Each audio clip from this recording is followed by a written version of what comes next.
नमस्कार, मैं हूं आपके साथ अनुष्का और आप देख रहे हैं एमपी फर्स्ट न्यूज।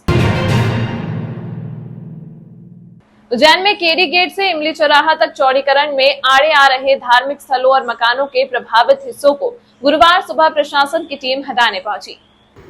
महिलाएं मस्जिद के सामने ही सड़क पर बैठ गई। नगर निगम और पुलिस के अधिकारियों ने समझाया, तब समाज के लोगों ने खुद ही मस्जिद के हिस्से को गिराने का निर्णय लिया। केडी गेट से लेकर इमली चौराहे तक जून 2023 में चौड़ीकरण का काम शुरू हुआ था। बीच में 13 मंदिर, 1 मजार, 2 मस्जिद, 2 जैन मंदिर जद में आ रहे हैं। 30 मकानों की गैलरी और आगे के हिस्से भी तोड़े जाने हैं। इसके बाद इस रास्ते पर पोल पर लाइन खींचते हुए सेंट्रल लाइट लगाई जाएगी और दूसरे अधूरे काम पूरे किए जाएंगे। लोकसभा चुनाव की अधिसूचना जारी होने से पहले मुख्यमंत्री मोहन यादव ने मार्ग से अतिक्रमण हटाने के निर्देश दिए थे। नगर निगम कमिश्नर आशीष पाठक, एडीएम अनुकूल जैन, एडिशनल एसपी जयंत राठौड़ सहित 3 सीएसपी और 4 थानों की टीआई मौके पर पहुंचे। लोगों को सुबह घर के बाहर निगम और पुलिस अमले दिखा तो वे विरोध करने लगे। कार्यवाही के लिए बुधवार को पुलिस प्रशासन और नगर निगम की टीम ने मार्ग का निरीक्षण किया। मुनादी भी करवाई गई।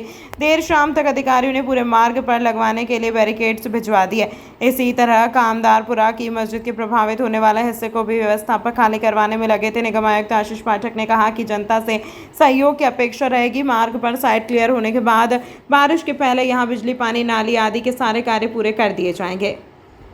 केडी मार्ग जो है, केडी गेट चौराहे से लेकर इमली तिराहे तक का जो यहाँ पर मार्ग का चौड़ीकरण हो रहा है, इस संबंध में कुछ निर्माण हटाए जाने थे और ये निर्माण हटाने की कार्रवाई सुबह प्रारंभ कर दी गई थी सूर्योदय के साथ ही, और शांतिपूर्वक यहाँ पर कार्य चल रहा है। सर, जो विभिन्न इमारतें थी जिनमें कुछ धार्मिक इमारतें भी थी और कुछ रहवासियों के मकानों के भी इसमें कुछ एरिया आ रहा था, उन सभी को आपसी समन्वय के साथ में हटा दिया गया। हटाने की कार्रवाई की जा रही है। जी, कितने धार्मिक स्थल यहाँ पर हटाए जाना है? देखिए, जो कुल चिन्हित स्थल है वो 38 के करीब है। इनमें कुछ धार्मिक स्थल है और कुछ रहवासियों के मकान। सर, कुछ सुबह कुछ लोगों ने इसका विरोध भी। देखिए, स्वाभाविक है, क्योंकि इस प्रकार की कार्रवाइयों में कई बार असहयोग भी होता है, असहमति भी होती है, पर आपसे सहयोग और समन्वय के साथ में कार्रवाई जारी है और निरंतर चलती रहेगी। Thank you sir. Thank you. Badapur स्थित पंचानंद जूना अखाड़ा जगत गुरु पंचानंद गिरी महाराज कामाख्या तंत्रपीठ आश्रम पर पूर्णिमा के अवसर पर 17 प्रदेशों से आई भस्म मां कालका को अर्पित की गई। शिष्य कामाख्या पुत्र हिमालय गिरी कामाख्या थानापति ने जानकारी देते हुए बताया कि आश्रम पर अघोर कालिका काली माता का मंदिर निर्माण किया गया है। मंदिर की खासियत यह है कि यहाँ जो भी माता को अर्जी लगाते हैं उनकी सभी मनोकामनाएं पूरी हो जाती है। मंदिर शुभारंभ पर अघोर कालिका काली माता का अभिषेक कर महाआरती की गई और विश्व कल्याण की कामना से माता का पूजन किया गया। पूर्णिमा के अवसर पर बड़ी संख्या में श्रद्धालु मंदिर पर पहुंचे और माता को अपनी अर्जी लगाई। इस दौरान 17 प्रदेशों से भस्म मंगाई गई है जो कि माता को अर्पित की गई है और रात भर पूजन किया गया, जिससे शहर, प्रदेश और देश की खुशहाली बनी रहे। माता का यह चमत्कारी मंदिर है। यहाँ पर जो भी भक्त मनोकामनाएं लेकर पहुंचते हैं अतः उनकी सब मुरादें पूरी करती हैं। तंत्र मंत्र की सिद्धि अघोर कालिका काली माता सब पर कल्याण करती है। आज कार्यक्रम बढ़िया माता रानी का जागरण हुआ। आइए श्री पंचदशनामी जूना अखाड़ा कामाख्या पुत्र हिमालय गिरी श्री जगतगुरु पंचानंद के शिष्य और पंचदशनामी जूना अखाड़ा की तरफ से काली महाघोर काली का मंदिर बनाया गया है, जहाँ ये चक्र शमशान के सामने है और माँ भगवती का ऐसा चमत्कार है। जो लोग यहाँ अपनी पर्ची लगाते हैं अर्जी, उनकी भगवती माता का महाघोर काली मनोकामनाएं पूर्ण। कई लोग ऐसे आए थे दिल्ली से, मुंबई से, महाराष्ट्र से, और यहाँ पब्लिक आपने देखी होगी आज बहुत भीड़ है। और रात्र में माँ भगवती का बहुत बड़ा अभिषेक होगा, कई प्रकार का है, और विशाल आज पूर्णिमा की रात्रि में हवन किया जाए जिसमें हजारों लोगों का कल्याण होगा। राष्ट्र कल्याण के लिए साधना की गई, तपस्या की गई है, जो तंत्र साधना, तंत्र के विधान भी किया जाता है। हम कामाख्या 10 महाविद्या के उपासक हैं, इसलिए माँ भगवती कामाख्या सदा हमसे कराती रहती। माँ कामाख्या का कार्य है और ये संपूर्ण हो। और उज्जैन नगरी में ये सौभाग्य मिला, महाकाल की नगरी हर सिद्धि में। इसी प्रकार ये सबके लिए हम माता से प्रार्थना की है, माता सदा चमत्कार करती रहना, जिससे लोगों का कल्याण हो। राष्ट्र के जितने गरीब हित आदमी आए आपके दरबार में वो खाली ना जाएं, उनकी निराशाएं खाली ना जाएं। तो माँ का भगवती का चमत्कार है। और माता संपूर्ण कलाओं से कम 17-18 प्रदेशों से मसान की भस्म मंगाई गई थी, वो माता के शरीर में प्रवेश कराई गई और माँ भगवती का महाघोर रूप है।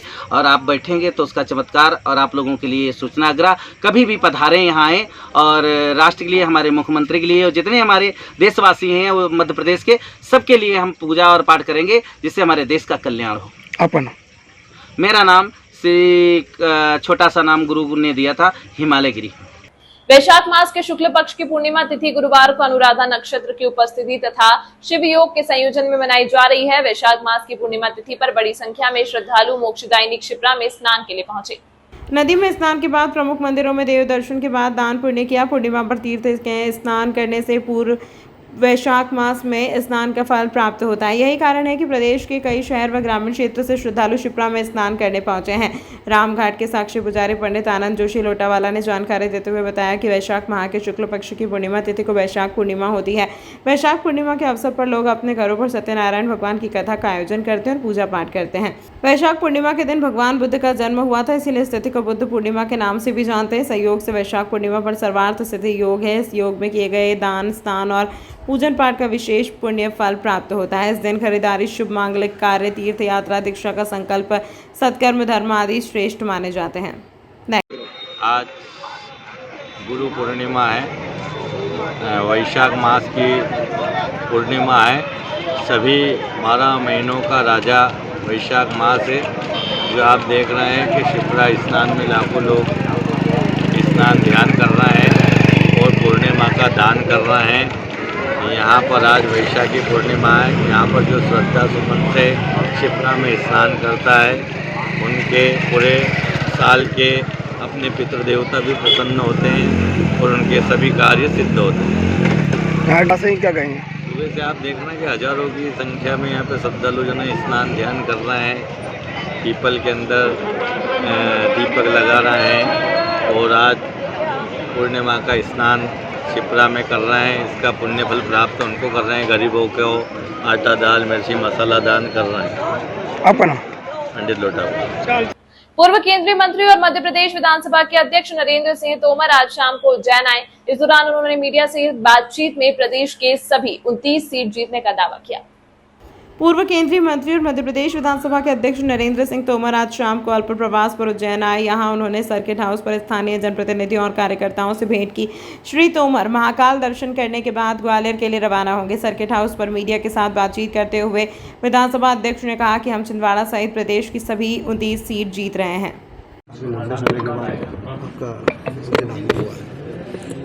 आज उज्जैन नगरी में बाबा महाकाल के दर्शन करने के लिए मैं उपस्थित हुआ हूँ और मैं इस अवसर पर बाबा महाकाल से प्रार्थना करता हूँ कि वो हम सबको सद्बुद्धि दें, सब पर कृपा की वर्षा करें, जिससे हम सद्मार्ग पर चलते हुए अपने दायित्व का ईमानदारी से निर्वहन करने में सफल हों। मध्य प्रदेश में चुनाव पूर्ण रूप से संपन्न हो चुके हैं। कुछ सीटें ऐसी हैं जिस पर कांग्रेस दावा कर रही है कि वो मजबूत स्थिति में है, उसमें मुरैना की भी सीट है। लेकर आपका क्या कहना है? भारतीय जनता पार्टी मध्य प्रदेश में 29 की 29 सीटों पर विजय प्राप्त करेगी। छिंदवाड़ा पे काफ़ी मेहनत करी है इस बार बीजेपी ने। इस सब जगह मेहनत करी है और सभी सीटें भाजपा जीतेगी।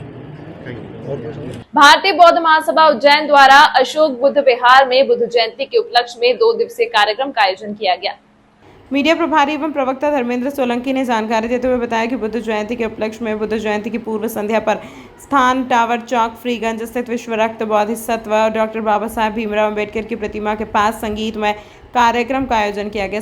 संगीतकार की आशीर्वाद वंदना से की। इसके उपरांत गीतकार गायक राजू भारती ने एक से बढ़कर एक संगीत प्रस्तुति देकर लोगों को मंत्रमुग्ध कर दिया। गीतकार गायक राजू भारती के मंच पर आते ही दर्शक दीर्घा से तालियों की गड़गड़ाहट गूंज उठी। इस दौरान भारतीय बौद्ध महासभा के अध्यक्ष RR जवादे ने आए सभी कलाकारों का दुपट्टा पहनाकर स्वागत किया। संगीत कार्यक्रम के बाद अशोक बुद्ध विहार से बुद्ध जयंती के अवसर पर प्रभात फेरी निकाली गई। प्रमुख मार्ग से होती हुई डॉक्टर भीमराव अम्बेडकर की प्रतिमा पर माल्यार्पण कर अशोक बुद्ध विहार पर जुलूस समापन हुआ। समापन करने के पश्चात तराना रोड कनीपुरा स्थित बौद्ध महास्तूप पर बुद्ध वंदना की गई। मैत्री भोज एवं अतिथि उद्बोधन कार्यक्रम का समापन किया गया। 2 दिवसीय कार्यक्रम की अध्यक्षता भारतीय बौद्ध महासभा के जिलाध्यक्ष RR जवादे द्वारा की गई। की खुशी की बात है कि सम्राट अशोक की इस पावन धरा पर भोपाल से चलकर आए हमारे प्रसिद्ध कलाकार राष्ट्रीय बहुजन रत्न से सम्मानित राजू भारती साहब एवं उनकी पूरी जो तमाम टीमें हैं वो यहाँ पर आई हैं। जो हमारे तथागत गौतम बुद्ध की 2587 जयंती यहाँ पूर्व संध्या पर मनाई जा रही। हम इनका तहे दिल से स्वागत, वंदन, अभिनंदन करते हैं। धर्मेंद्र सोलंकी, मीडिया प्रभारी।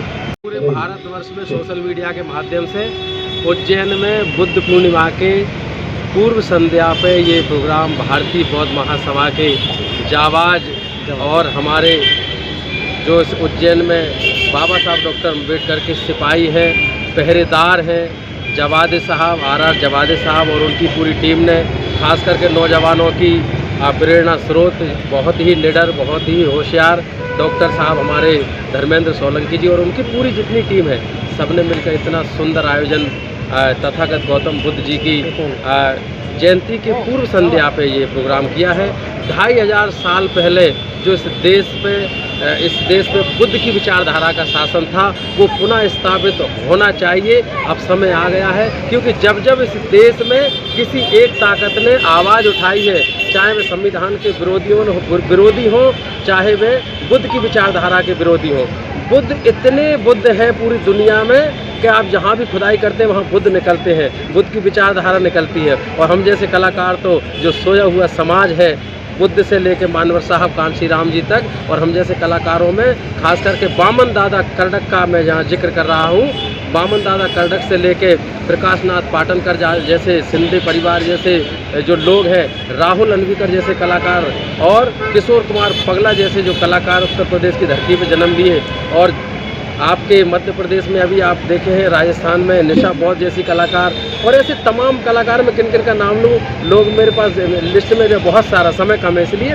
उसमें राजू भारती भी आपके बीच में है। तो हम लोग जो सोया हुआ समाज है उसको जगाने का काम कर, हम गुणगान नहीं गाते, हम भक्ति में संसार देश को नहीं बनाना चाहते। क्यों कि भक्त लोग सिर्फ भक्ति कर सकते हैं, लेकिन डॉक्टर बाबा साहब अम्बेडकर का अनुयायी क्रांति करेगा और शांति के लिए क्रांति कर रहे हैं। बुद्ध का जो धर्म है वो शांति का धर्म है, समता, मैत्री, करुणा, मैत्री, प्रेम, भाईचारा, जो देश का संविधान जो कहता है कि समता, स्वतंत्रता, बंधुत्व, भाईचारा, 4 पिलर पे जो इस देश का संविधान चल रहा है, जिससे मानवतावादी विचार पूरे विश्व में फैल रहा है, ऐसे संविधान को बचाने के लिए हम जान की बाजी लगा देंगे। लेकिन इस देश के लोकतंत्र को मिटाने वाले लोगों, एक बात याद रखना कि हम संविधान के रखवाले हैं, हम संविधान के रखवाले हैं, हम लोकतंत्र के रखवाले हैं, संविधान पर ही शैदा होंगे।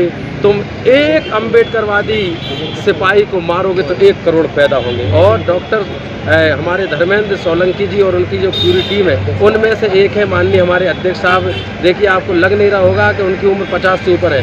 और जो बाबा साहब अम्बेडकर का कार्यकर्ता होता है वो अपने आप में हमेशा 18 साल का होगा। वो 100 साल का हो जाए तब भी बाबा साहब की विचारधारा कभी मर नहीं सकती, जवान विचारधारा है। आज ये आयोजन उज्जैन जैसी नगरी में, जहाँ के मुख्यमंत्री हैं डॉक्टर यादव, जहाँ महाकाल की धरती कही जाती है, जहाँ उज्जैन को बहुत सालों के पुराने इतिहास में उज्जैन का जिक्र होता है, विक्रमादित्य का जिक्र होता है, उस उज्जैन के टावर चौक पे बाबा साहब के बच्चों ने आज दादागिरी पेश की है।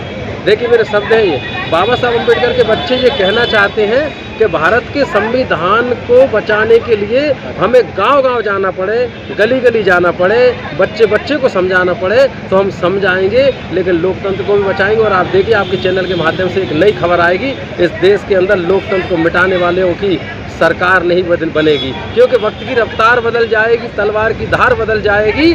और देखना, अगर लोकसभा में अंगड़ाई ली होगी इस बहुजन समाज ने, तो इस बार 2024 में सरकार बदल जाएगी। जो देश का संविधान मिटाने वाले लोग हैं वो नस्त नाबूद हो जाएंगे और लोकतंत्र और संविधान को बचाने वाले लोग जीत के आएंगे। इंडिया गठबंधन के समक्ष पक्षकार जीत के आएंगे, ऐसा पूरे देश में मैसेज है। हम उम्मीद करते हैं आपके चैनल के माध्यम से आपके श्रोताओं तक कि ये कार्यक्रम का आप लुत्फ उठाएंगे। हमारे सभी कलाकार यहाँ पहुँचे हैं, भोपाल से हमारी छोटी बहन सारिका जी पहुँची हैं, हमारे बैरसिया के जानी मानी हस्ती, कोरोना से लेके जो हमारे यूरिया पे तक जो गाने बनाए थे, जो वायरल हुए थे, ऐसे हमारे BM पाल जी यहाँ पहुँचे। आपका बहुत साधुवाद, आपके चैनल के सभी दर्शकों का। उज्जैन शहर में तापमान 44 डिग्री सेल्सियस तक पहुंचा। वैधशाला अधीक्षक ने कहा, साल का सबसे गर्म दिन। और इससे बचने के लिए कई उपाय कर रहे हैं। शहर में लोग मुंह पर कपड़ा बांधकर घूमते हुए दिखाई दे रहे हैं। बुधवार को वैधशाला अधीक्षक राजेंद्र गुप्ता ने जानकारी देते हुए बताया कि मंगलवार को तापमान 44 डिग्री सेल्सियस तक पहुंचा, जो कि साल का सबसे गर्म दिन रहा। कल अधिकतम तापमान 44.2 डिग्री हो गया है, जो इस वर्ष का सबसे अधिक तापमान है।